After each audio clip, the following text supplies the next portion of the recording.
하나님의 말씀 함께 보겠습니다. 요한계시록 20장 11절부터 15절입니다. 요한계시록 20장 11절부터 15절 말씀을 저와 여러분이 함께 교독하고 마지막 절을 같이 보겠습니다. 또 내가 크고 흰 보좌와 그 위에 앉으신 이를 보니 땅과 하늘이 그 앞에서 피하여 간데 없더라.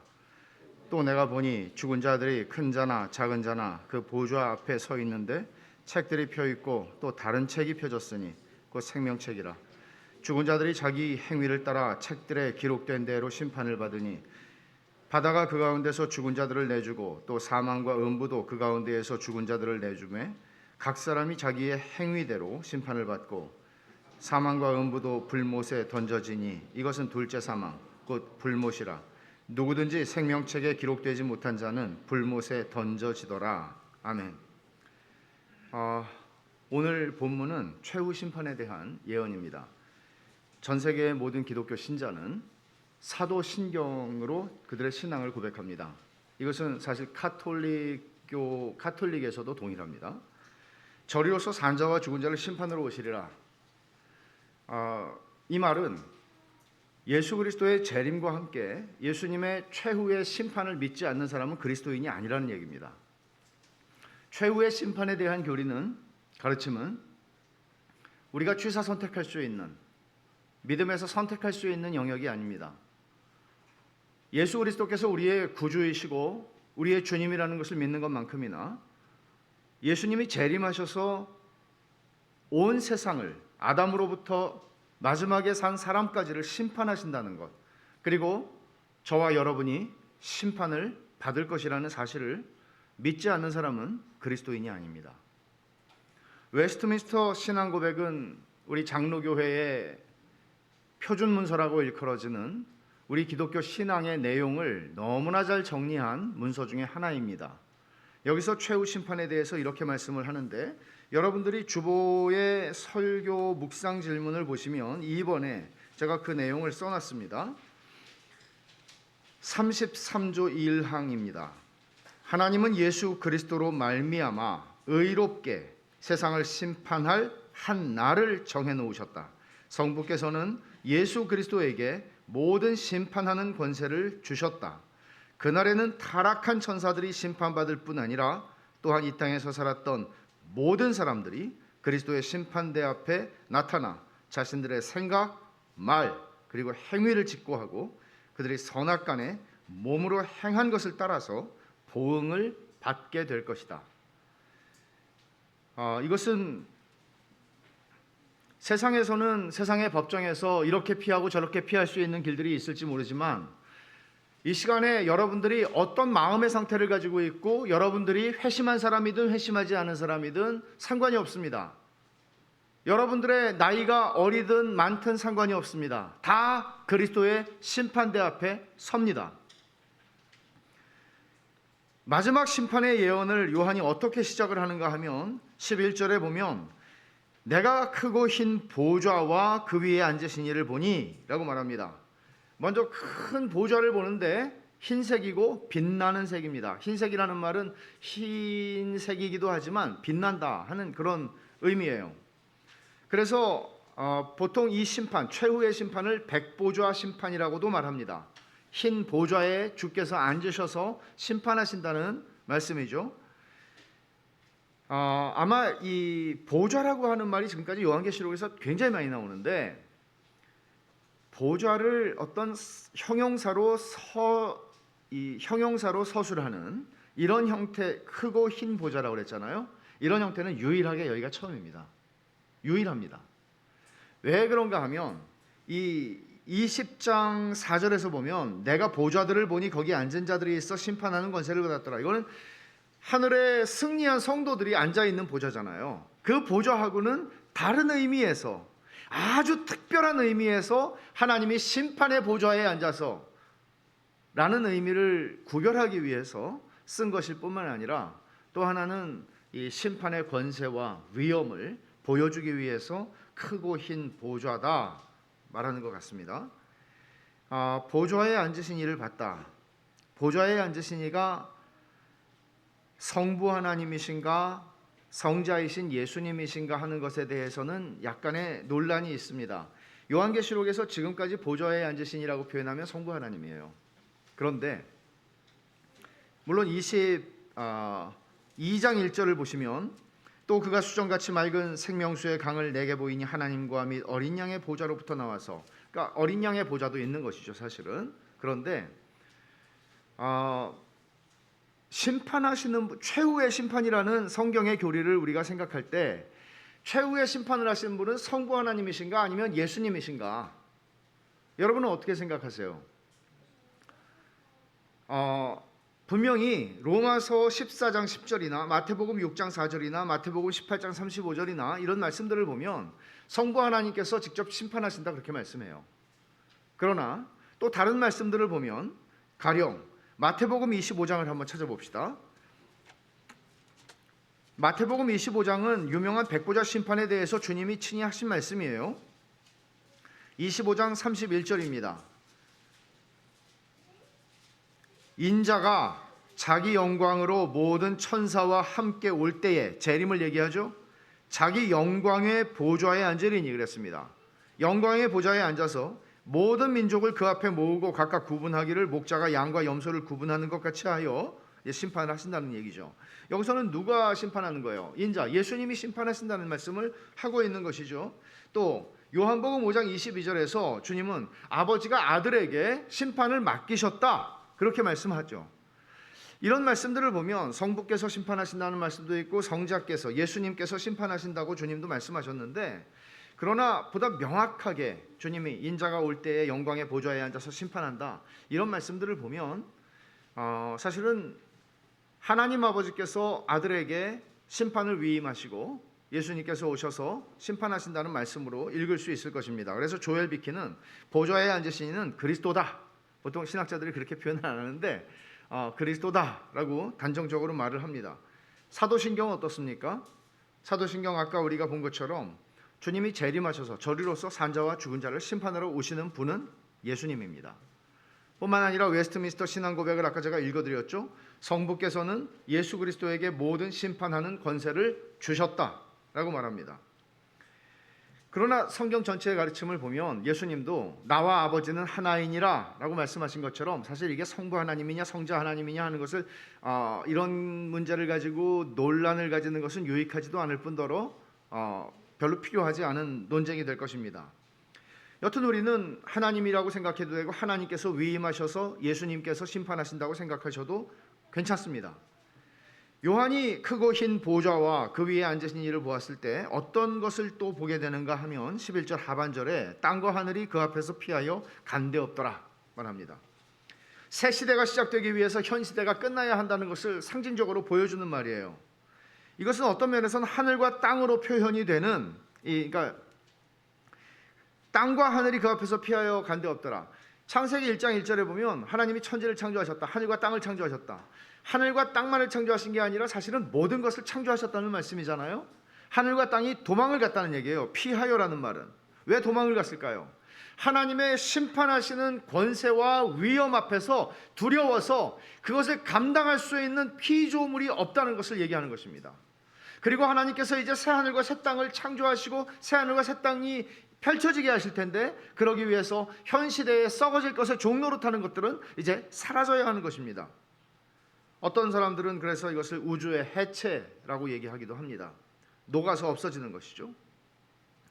이 문제에 대해서는 우리는 좀 더 자세히 살필 수 있는 기회가 있을 것입니다. 지금 우리가 살고 있는 이 지구상의 이 모든 것들은 다 불타서 없어져 버리고 하나님께서는 새로운 어떤 공간을 우리에게 주실 것인가, 아니면 이 세상을 새롭게 하실 것인가, 리뉴 하실 것인가 하는 것에 대해서는 좀 더 다른 논의를 우리가 할 필요가 있을 것입니다. 하늘과 땅이 피하여 간데없더라 하는 말씀은 사실 요한이 처음으로 그것을 발견한 사람은 아닙니다. 이미 이사야 선지자도 그것을 예언한 바 있었습니다. 이사야 51장에 그는 이렇게 말합니다. 너희는 하늘로 눈을 들며 그 아래의 땅을 살피라. 하늘이 연기같이 사라지고 땅이 옷같이 헤어지며 거기 사는 자들이 하루살이같이 죽으려니와 나의 구원은 영원히 있고 나의 공의는 폐하여지지 아니하리라. 사도 베드로도 이 말씀을 그대로 하죠. 베드로후서 3장 7절 10절에서 녹아져 없어져 버린다, 이런 식의 표현들을 하고 있습니다.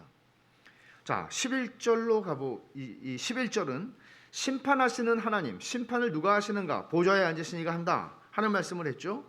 그러면 심판의 대상은 누굽니까? 심판받을 사람은 누굽니까?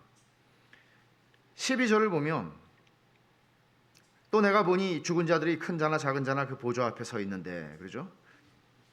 자, 심판을 받는 대상이에요. 죽은 자들이 큰 자나 작은 자나 피고석에 있는 거예요. 피고석에 서 있는 거예요. 보좌 앞에 서 있습니다. 왜 서 있겠어요? 심판을 받기 위해서 서 있는 겁니다. 여기서 우리가 얻을 수 있는 답은 죽은 자들이 큰 자나 작은 자나, 큰 자나 작은 자나도 하늘과 땅처럼 모든 사람들을 일컫는 말입니다. 뭐 세상에서는 유전무죄, 무전유죄 하는 식의 말들이 있지만 여기서는 통하지 않습니다. 큰 자나 작은 자나 누구나 다 하나님의 심판대 앞에 선다고 말하는데 죽은 자들이라고 말하죠. 자, 13절을 한번 볼까요? 바다가 그 가운데에서 죽은 자들을 내주고 또 사망과 음부도 그 가운데서 죽은 자들을 내주매 각 사람이 자기의 행위대로 심판을 받고 라고 말합니다. 그러니까 죽은 자들이라고 하는 말을 쓰는 것은 아담도 죽었고 하와도 죽었고 이전 시대에 살았던 사람들이 다 죽었습니다. 그러나 하나님께서 그들을 심판하시기 위해서 그들을 다시 살리십니다. 이게 부활입니다. 믿는 자들이나 믿지 않는 자들이나 다 부활할 것입니다. 바다에서 실종돼서 죽은 사람이나 또는 사고로 죽은 사람이나 불타서 그 시체를 찾을 수 없는 사람이나 정상적으로 땅에 묻힌 사람이나 상관없습니다. 다 부활할 것입니다. 여기 특별히 바다가 죽은 자들을 내준다고 그랬고 사망과 음부가 죽은 자들을 내준다고 그랬는데 바다, 사망, 음부 전부 다 죽은 자들이 거하는 영역으로서의 의미를 일차적으로 가지고 또 하나는 죽음이라고 하는 것을 통해서 사탄이 여전히 영향력을 발휘하고 있는 영역을 상징하는 것입니다. 그들이 어디서 죽었든지 간에 그들은 부활할 것입니다. 여러분 이런 말씀을 들어보셨을 거예요. 과거에 요즘에는 화장을 하는 비율이 굉장히 커지고 있는데 과거에 화장을 기독교에서 많이 반대했습니다. 그래서 화장을 하면 부활하는데 지장이 있다. 이제 그렇게 사실 이게 좀 완곡하게 표현한 것이죠. 부활 못할 수 있다. 그럼 큰일 나죠. 근데 그런 것은 성경적으로는 근거를 가지기는 어렵습니다. 성경적으로 근거를 가지기는 어렵고 존 파이퍼 목사님이 수년 전에 그리스도인들이 화장하는 것에 대해서 부정적으로 말씀을 하셨죠. 왜냐하면 화장이라고 하는 것은 불에 태운다고 하는 개념은 굉장히 형벌의 개념이고 지옥과 관련된 개념이에요. 성경에서. 그건 부인할 수가 없어요. 그렇기 때문에 그리스도인들은 화장하는 것이 좋지 않다. 그렇게 말씀을 하셨죠. 그러나 성경이 명시적으로 화장 자체를 절대 하면 안 된다고 말씀하시는 본문은 사실은 없어요. 그렇기 때문에 이 판단에 있어서는 여지를 남겨둘 필요가 있다는 것인데 특별히 미국같이 넓은 나라에서는 사실 뭐 크게 문제가 되지는 않을 것입니다만 한국같이 작은 나라는 점점 죽은 사람들이 차지하는 영역이 커지는 것이고 우리나라는 뭐 묘가 3대, 4대, 5대 뭐 조상묘까지 다 하잖아요. 미국만 하더라도 묘지에서 제가 듣기로는 모든 주가 다 그런지는 모르겠습니다만 80년에 한 번씩 없는다고 그래요. 왜냐하면 80년이 지나면 찾아오는 사람 없기 때문이죠. 그러니까 이제 이런 제도가 있다면 가능하지만 한국 같은 나라는 좀 어렵겠죠. 여튼 화장이든 수목장이든 수장이든 죽은 자들은 예외 없이 부활을 하고 부활을 할 뿐만 아니라 그들은 다 하나님의 심판대 앞에 섭니다. 하나님의 심판대 앞에 설 수 있는 서지 않도록 도망갈 수 있는 도피처는 존재하지 않습니다. 어떤 죽음도 하나님의 심판대 앞에 서지 못하게 하지는 않습니다. 그렇기 때문에 주님이 재림하셔서 크고 흰 보좌에 앉아 심판을 하실 때 아담과 하와도 있을 것이고 가인도 있을 것이고 아벨도 있을 것이고 셋도 있을 것이고 그들의 모든 후손들과 지구상에 살았던 모든 인간들, 영아들도, 영아로 사망한 사람들도 다 거기에 서게 될 것입니다. 지구상에 살았던 모든 사람입니다.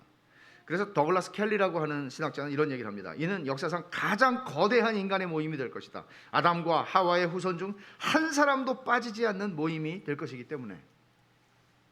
몇 명일까요? 제가 갑자기 말씀을 준비하다가 궁금해서 세상에서 제일 많이 모인 모임은 뭘까, 역사상? 찾아봤어요. 갑자기 궁금해서. 설교하고는 상관이 없는데 1970몇 년에 엑스플로 74 할 때 여의도에서 모였던 건가? 그거는 택도 없어요. 보니까 랭킹 10위까지 나와 있는데 1등이 뭔가 하면 힌두교 축제인 쿵부 멜라라고 하는 것인데 인도 알라하바드에 몇 명이 모였을 것 같아요? 2013년 2월 10일 1억 2천만 명. 여의도에 100만 명 모였다. 1억 2천만 명. 근데 여러분 1억 2천만 명이 상대가 안 되는 거예요. 지금 지구상에 살아있는 사람만 하더라도 70억이 넘는데 역사상 모든 인간들이 다 서게 될 것입니다. 심판대 앞에. 하나님 앞에 자기 인생을 결산하지 않을 인생은 아무도 없습니다. 우리 심판하시는 분을 생각했습니다. 11절에서 그리고 12절과 13절에서 심판받을 대상이 누군지를 생각했습니다. 저와 여러분들이 그 자리에 있습니다. 있을 겁니다. 이 얘기는 무슨 얘기인가 하면 그날을 준비하고 살아야 된다는 얘기죠. 자, 이제 우리가 생각할 것은 최후의 심판의 심판자, 심판받을 대상. 자, 이제 생각할 것은 심판의 기준입니다. 어떤 기준으로 하나님께서 심판하시는가 하는 문제입니다. 12절 하반절과 13절 하반절을 보겠습니다.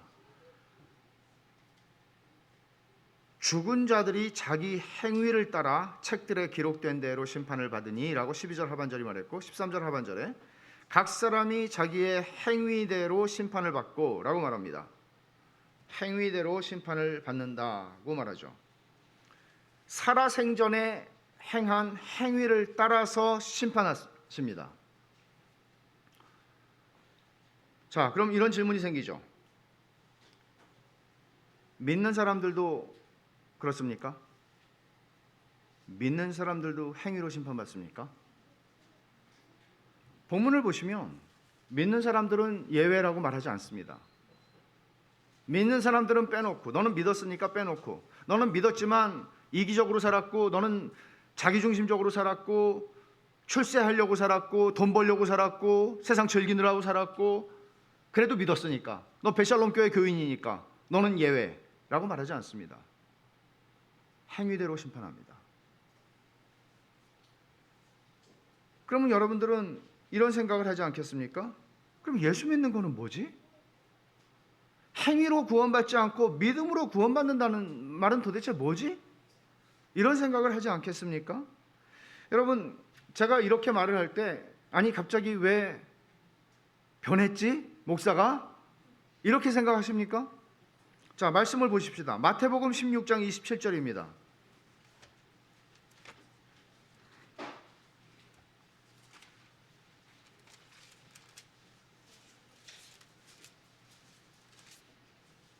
인자가 아버지의 영광으로 그 천사들과 함께 오리니 그때에 각 사람이 행한 대로 갚으리라 라고 말합니다. 한 구절만 더 볼까요? 여러 구절들을 볼 수 있지만 고린도 후서 5장 10절입니다. 고린도 사람들에게 그들은 그리스도인들이었습니다. 성도들이었습니다. 그들에게 바울 사도가 말합니다. 고린도 후서 5장 10절입니다. 이는 우리가 다 반드시 그리스도의 심판대 앞에 나타나게 되어 각각 선악간에 그 몸으로 행한 것을 따라 받으려 함이라고 말씀합니다. 자, 우리는 다 그리스도의 심판대 앞에 설 사람들입니다. 그리고 그리스도의 심판대 앞에 설 때 우리는 피고로 서게 됩니다. 그리고 우리가 피고로 서게 될 때 하나님께서는 우리가 평생을 살면서 행한 대로 심판하실 것입니다. 그것이 하나님의 심판의 기준입니다. 그렇지 않다면 하나님 의로우실 수 없는 것이죠. 그런데 여기 12절에 보면 두 종류의 책을 보게 됩니다. 또 내가 보니 죽은 자들이 큰 자나 작은 자나 그 보좌 앞에 서 있는데 책들이 펴 있고 그랬습니다. 여기 책들은 복수입니다. 책들이 펴 있고 또 다른 책이 있습니다. 이건 단수입니다. 다른 책이 있는데, 펴져 있는데 그 다른 책은 생명책입니다. 그리고 그 뒤에 보면 죽은 자들이 자기 행위를 따라 책들에 기록된 대로 심판을 받는다고 했는데, 이 책들은 앞에 있는 책들이죠. 먼저 있는 책들, 복수죠. 그러니까 두 종류의 책이 있어요. 하나는 생명책이에요. 이건 단수로 쓰였어요. 또 하나는 펴져 있는데, 또 하나는 우리의 모든 행위가, 우리라고 얘기하기는 그렇죠. 아담과 하와로부터 시작해서 마지막으로 예수님 재림하실 때 살아 있었던 그 마지막 사람들까지의 모든 인생의 행위들을 기록해 놓은 책들이 있습니다. 그 행위를 기록한 책들에 따라서 하나님이 지구상에 살았던 모든 인간을 심판하실 텐데, 요즘 말로 하면 이것은 기소장이라고 할 수 있죠. 하나님의 기소장입니다. 하나님의 기소장인데, 문제는 하나님의 기소장이기 때문에 검사들은 틀릴 수 있죠. 없는 죄를 갖다가 씌울 수도 있겠죠. 그러나 하나님의 기소장이기에 이것은 하나님의 판결문과 다르지 않습니다. 말하자면 이런 책들이 있다는 것은 하나님께서는 임의로 독단적으로 자기 마음대로 우리를 심판하신다는 얘기가 아닙니다.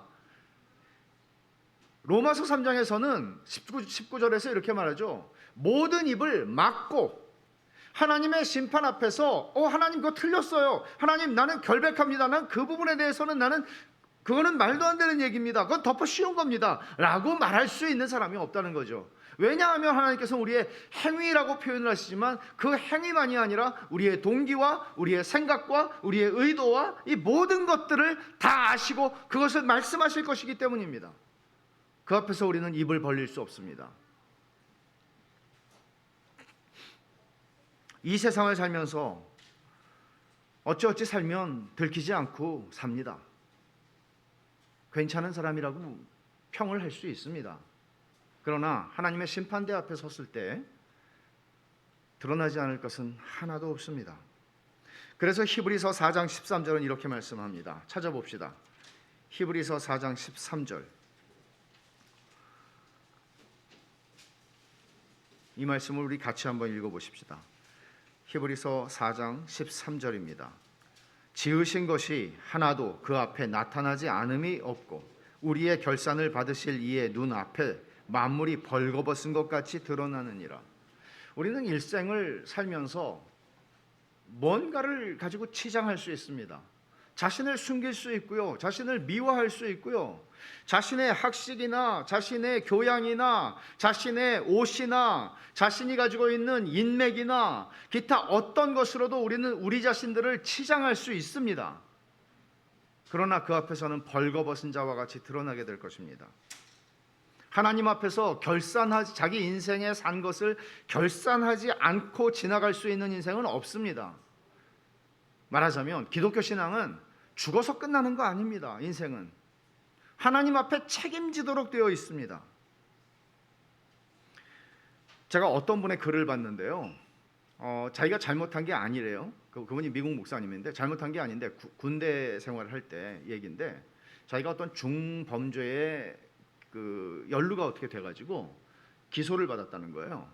그래서 중범죄래요. 경제가 아니라 경범죄가 아니라. 그래서 재판정에 서야 되는데 밤새 한숨도 잘 수가 없다는 거예요. 자기가 죄를 지은 게 아니고 그게 밝혀질 거라고 생각하면서도 잠을 잘 수가 없더래요. 하물며 하나님의 심판대 앞에 선다는 것은 얼마나 두려운 일이겠는가. 왜냐하면 나는 결백하다고 말할 수 있는 사람은 아무도 없으니까요. 세상 사람들 앞에서는 결백해 보일 수 있겠죠. 그렇지만 우리의 동기와 생각과 우리의 의도까지도 다 아시는 하나님께서 어떻게 우리의 그것을 드러내실 때 우리가 반박할 수 있겠습니까? 두려운 것이죠. 하나님의 심판대 앞에 선다는 것은 두려운 것이죠. 그리고 사실 이런 생각들을 우리는 늘 하면서 살지는 않지 않습니까?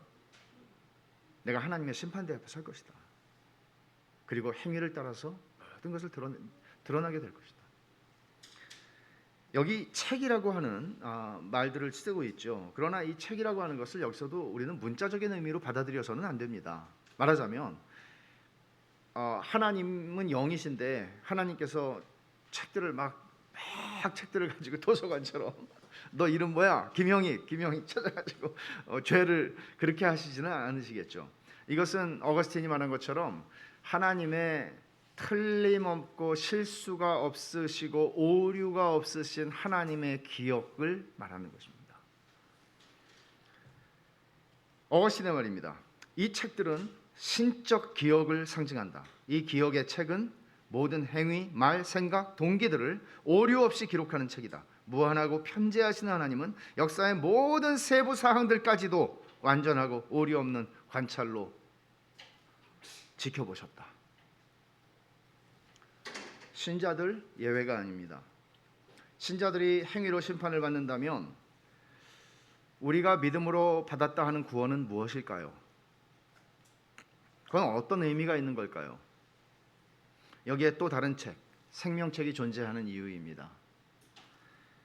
생명책은 모세도 생명책을 언급한 적이 있죠. 바울도 언급했습니다. 요한계시록에서도 많이 언급됩니다.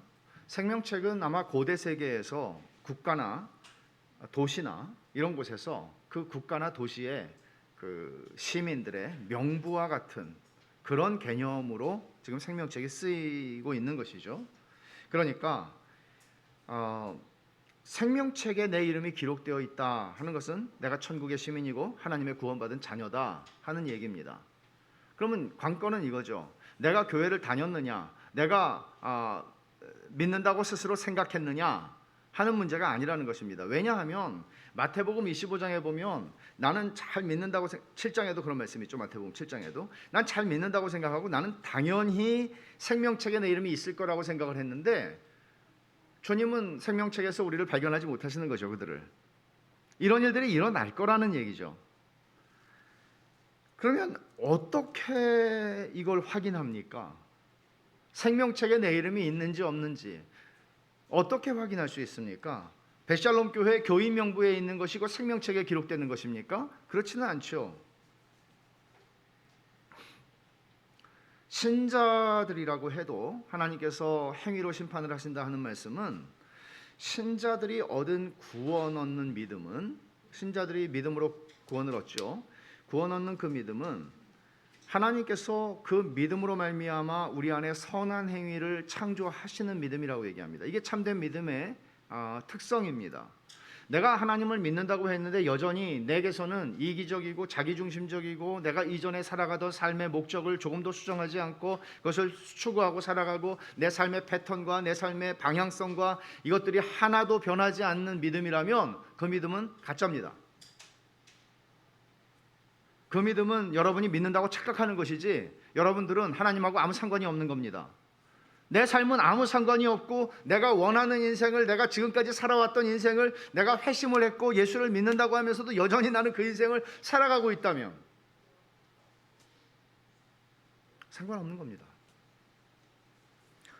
심지어 너무나 잘 믿고 있다고 생각하고 확신에 차 있던 바리새인과 서기관들을 향해서도 주님은 저주를 하셨습니다. 그런 사람들이 교회 안에 왜 없겠습니까? 끝없는 자기 의의를 추구하면서 나만큼 괜찮은 사람은 없고 나만큼 잘 믿는 사람 없다고 생각하고 살아가는 많은 목사와 장로와 교회의 지도자들일 것입니다. 두려운 일이죠. 사람들은 속일 수 있어도 하나님은 속일 수 없습니다. 에베소서 2장 10절을 한번 봅시다.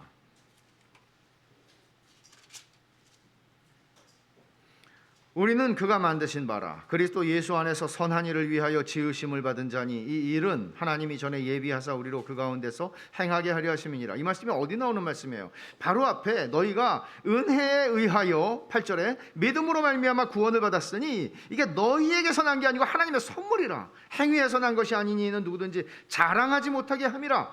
그런데 그 믿음은 선물로 받았고 그 믿음으로 행위가 아니라 내 선행으로가 아니라 행위가 아니라 믿음으로 구원을 받았지만 그 믿음은 하나님이 주신 참된 믿음은 나를 선한 사람으로 살게 만든다는 거죠. 믿음은 행위를 만들어낸다는 얘기를 하고 있는 것입니다. 우리가 믿음으로 말미암아 구원을 받았기 때문에 다시요. 우리가 행위로 구원을 받았기 때문에 행위로 심판한다는 말 하는 게 아니라 우리가 믿음으로 구원을 받았지만 그 믿음은 행위를 만들어내는 믿음이기 때문에 하나님은 행위로 심판한다고 말씀을 하는 것입니다. 그럼 여러분 생각해 보세요. 아무리 우리가 예수 믿고 사람이 변했다고 할지라도, 예수 믿고 인생의 목적이 변하고 내가 나 자신을 위해 살지 않고 그리스도를 위해 산다, 죽어도 살아도 그리스도를 위해 살고 그리스도를 위해 죽는다, 이렇게 했다고 해도, 그리고 직장 생활을 하면서 정말 얌체 같은 사람을 만나면서 이기적인 자기중인 사람들을 만나면서 내가 희생하고 내가 손해보고 하면서 내가 그리스도인이니까 그렇게 살아갔다고 칩시다. 그렇게 살아갔는데 아무리 그래도 어떻게 하나님의 의의 기준에 도달할 수 있겠어요? 행위로 심판하신다면 말도 안 되는 얘기죠. 말도 안 되는 얘기죠. 우리는 이렇게 생각할 수 있을 것입니다. 심판대 앞에 내가 섰을 때, 믿는 내가 섰을 때, 주님을 사랑하는 내가 섰을 때, 심판자가 내가 사랑하는 주님입니다.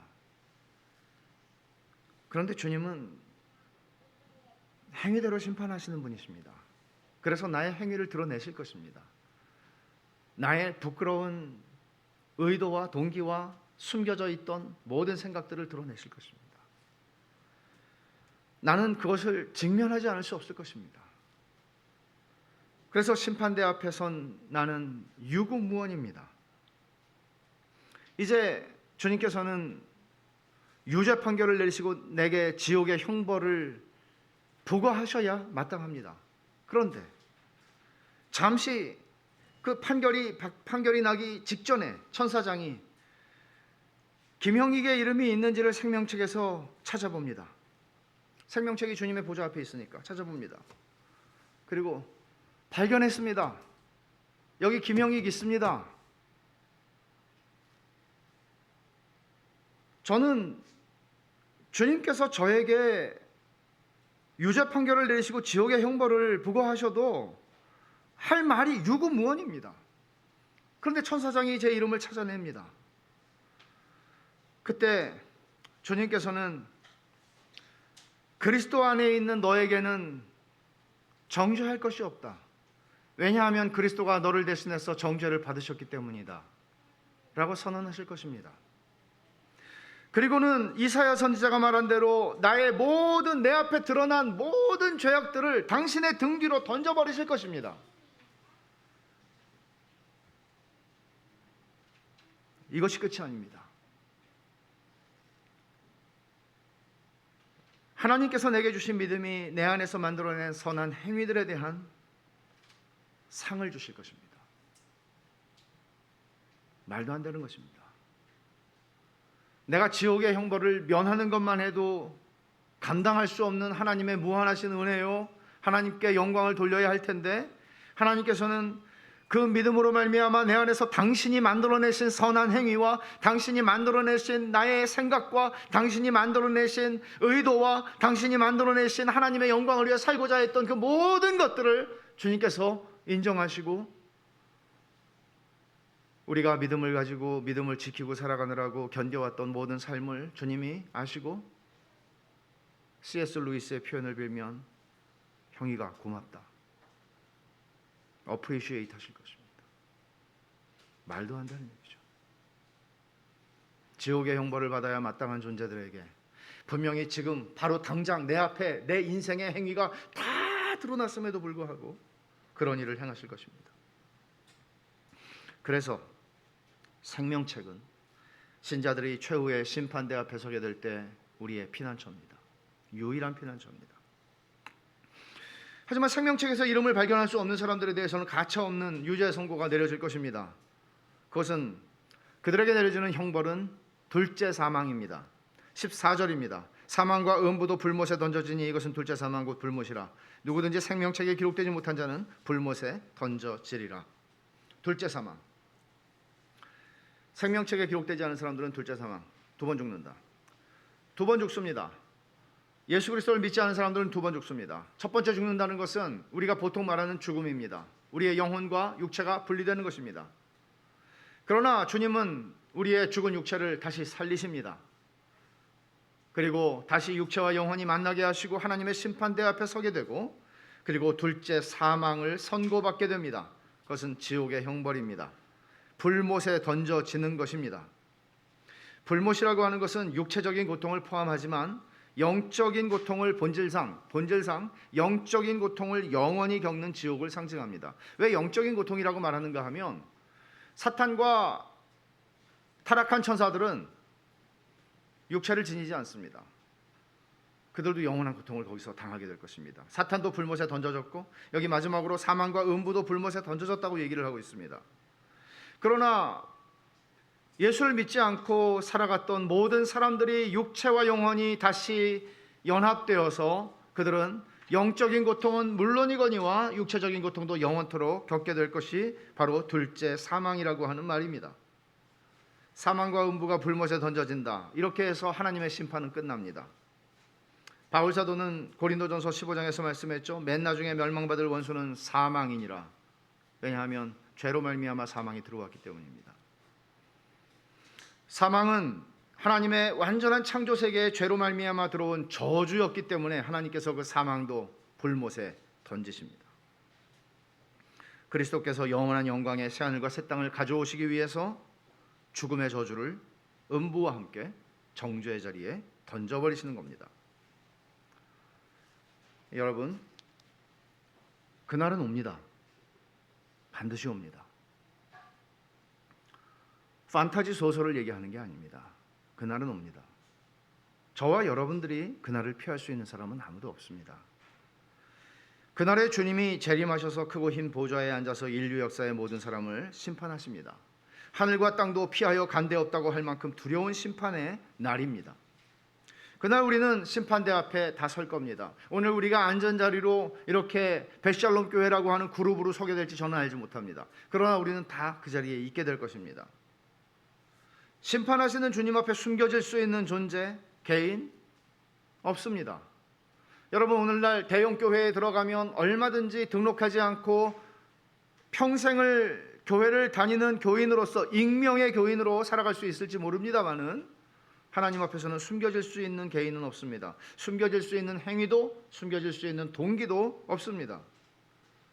주님은 우리의 행위와 말과 생각과 동기를 오류 없이 기록한 책을 가지고 우리를 심판하실 것입니다. 만물이 그분 앞에 벌거벗은 것 같이 될 것이고 우리도 그렇습니다. 세상 역사에서 예수를 믿고 안 믿고 하는 걸 떠나서 세상 역사에서 구부러진 판결과 구부러진 재판과 구부러진 정의들이 다 펴질 것입니다. 그렇게 억울해할 것 없습니다. 그분 앞에서 모든 것이 온전하게 회복될 것입니다. 개인적으로 혹은 역사적으로 우리가 당하는 이 역사 속에서 일어나는 부정과 부패와 불의함과 이런 데 대해서 우리가 하나님께서 그날 심판하실 것을 우리는 생각할 수 있습니다. 그러나 착각하지 마십시오. 우리도 그 자리에 섭니다. 우리도 그 자리에 섭니다. 죄인이 살 수 있는 길은 오직 하나밖에 없습니다. 주 예수 그리스도를 나의 구주와 주님으로 믿는 것입니다. 믿는 자들의 이름을 주님은 생명책에 기록하셨다고 말씀을 했는데, 생명책의 원 이름은 13장 8절, 계시록 13장 8절에서 이 생명책 이름이 사실 길어요. 죽임을 당한 어린 양의 생명책입니다. 죽임을 당한 어린 양의 생명책입니다. 예수님을 믿는 사람들은 그 믿음으로 하나님 앞에서 그리스도와 연합함으로 그리스도와 함께 죽은 사람입니다. 여러분, 세례받는 것을 다시 한번 생각해 보십시오. 세례가 참된 신앙을 고백하는 사람들에게 교회는 세례를 줌으로써 세례를 받고 그들은 그리스도의 몸인 교회에 들어옵니다. 세례를 어떻게 줍니까? 우리가 물론 뿌리지만 그리스도와 함께 죽었고 당신은 그리스도와 함께 산 사람입니다 라고 세례는 그에게 말합니다. 당신은 그리스도와 함께 십자가에서 죽은 사람입니다. 당신의 옛사람은 죽었습니다. 이제 당신은 그리스도와 함께 새 사람이 되었습니다. 그리스도의 생명으로 사는 사람이 되었습니다 라고 말합니다. 세례를 받은 신자의 모든 죄는 그리스도에게 전가되었고 주님께서 십자가에 죽으실 때 성부 하나님의 심판을 다 받은 것입니다.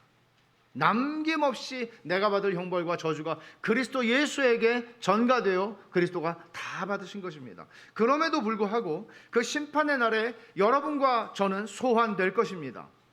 아무리 예수님을 잘 믿었다고 해도 우리들은 소환될 것입니다. 하지만 그리스도가 나의 참 구주시라면, 여러분의 이름이 생명책에 기록되어 있다면 여러분은 그 모든 죄악에도 불구하고 정죄를 당하지 않을 겁니다. 주님이 심판을 받으셨기 때문이죠. 생명책에 기록된 사람은 누굽니까? 예수 그리스도의 피로 죄 용서를 받은 사람이고, 예수 그리스도를 나의 구주 나의 주님으로 믿는 사람이고, 그 믿음이 선한 행위의 열매를 맺음으로 참된 믿음을 입증하는 사람들입니다. 부족합니다. 한없이 부족합니다. 우리가 하나님의 심판대 앞에 설 때 그 하나님의 완전한 기준을 따라 판단을 받는다면 우리는 죽어마땅합니다. 그러나 그때 그리스도가 나타나십니다. 내가 믿는 너의 의가 되었다. 내가 믿음으로 말미암아 나와 연합되었다고 주께서 친히 증거하십니다. 주께서 우리의 재판장이심과 동시에 우리의 변호자가 되십니다.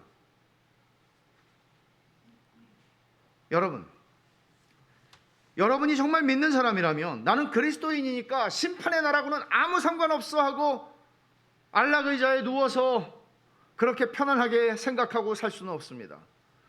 그렇게 생각하고 산다면 그로써 그는 자신의 믿음의 거짓됨을 증거할 뿐입니다. 우리는 두려움으로 그날을 생각하는 게 마땅합니다. 그러나 제가 말하는 두려움이라고 하는 것은 그저 막연한 무서움이 아니라, 덜덜덜 떠는 무서움이 아니라 하나님을 향한 마땅한 경외감입니다.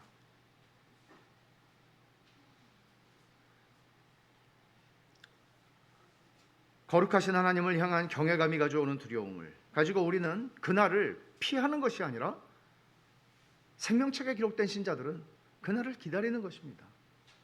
어떻게 그럴 수 있을까요? 주님의 심판대 앞에 내 큰 죄악들이 다 드러나게 될 때에,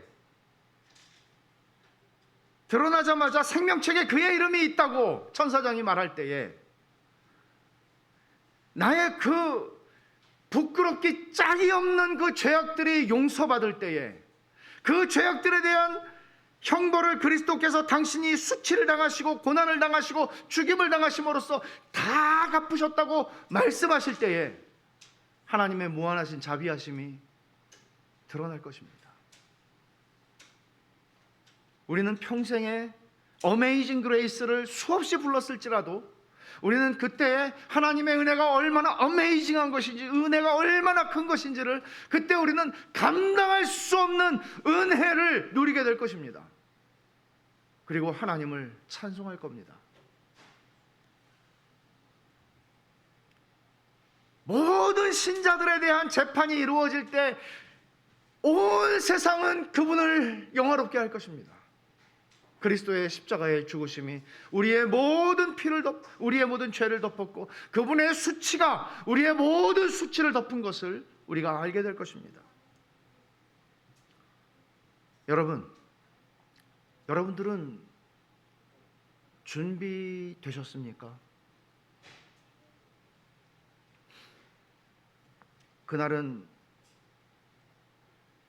주님이 말씀하신 바 도둑같이 임하고 밤에 갑자기 올 것이라고 얘기합니다. 생각지 못한 때에 올 것이라고 말씀합니다. 우리는 계시록을 통해서 이 시대에 관한 말씀들을 쭉 봤지만, 하나님의 복음이 온 세상에 전파되고 땅끝까지 전파되고 있는 것은 부인할 수 없는 사실입니다. 주님이 지금 오셔도 우리는 할 말이 없습니다. 주님의 재림이 늦어지는 것은 한 사람이라도 더 구원받기를 원하시는 하나님의 오래 참으심 밖에는 달리 설명할 길이 없습니다. 여러분들은 준비되셨습니까? 지금 당장 주님이 오셔서 우리를 그 심판대 앞에 세우실 때 여러분들은 내 이름이 생명책에 있다고 확신하십니까? 그리고 여러분들은 믿음이 만들어내는 그 어떤 변화가 여러분의 삶에 있습니까? 있어요? 만약에 나는 심판날에 지옥의 형벌을 면할 수 없는 존재다, 나는 생명책에 이름이 기록되었을 가능성이 별로 없다 라고 생각하신다면, 여러분들에게는 지금 주님께 나아가 은혜를 구할 수 있는 기회가 열려 있습니다. 여러분이 얼마나 오랫동안 교회 생활을 했느냐 상관없습니다. 하나님께서 오늘 심판의 날이 있다는 것을 말씀을 통해 우리에게 경고하십니다. 그리고 준비하라고 하십니다. 왜? 사랑하기 때문에. 우리가 그날에 하나님의 은혜를 찬송하는 존재로 주 앞에 서기를 원하기 때문에 주님께서 오늘 우리에게 말씀하십니다. 주님께서 당신께 나아오는 자들을 향한 자비로운 약속을 우리에게 주십니다. 아버지께서 내게 주시는 자는 다 내게로 올 것이요 내게 오는 자는 내가 결코 내쫓지 아니하리라. 주님께 오는 자는 주님이 내쫓지 않으십니다.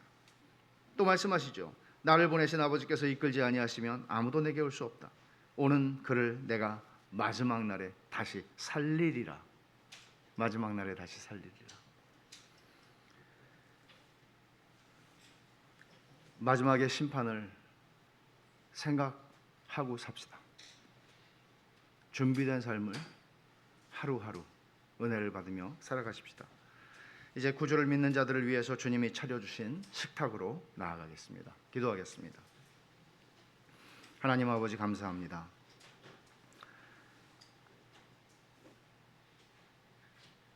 심판의 날이 올 것이라고 저희들을 경고하시고 깨워주시니 감사합니다. 하나님 아버지, 하나님 앞에 펼쳐있는 책들에 의하면 저희들은 지옥의 형벌을 면할 길이 없는 존재들인 것을 고백합니다.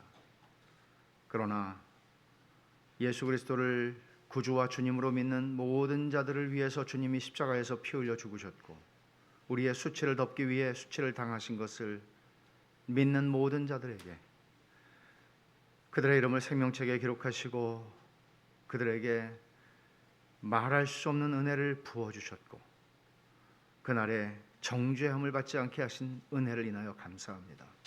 하나님 아버지, 이 믿음의 확신을 가지고 이 땅을 살며 그날을 준비하며 하나님 앞에서 부름받은 인생을 그 믿음이 만들어내는 선한 행위를 살며 그날까지 믿음으로 살아가는 저희들이 다 되게 하여 주시옵소서. 예수님의 이름으로 기도하옵나이다. 아멘.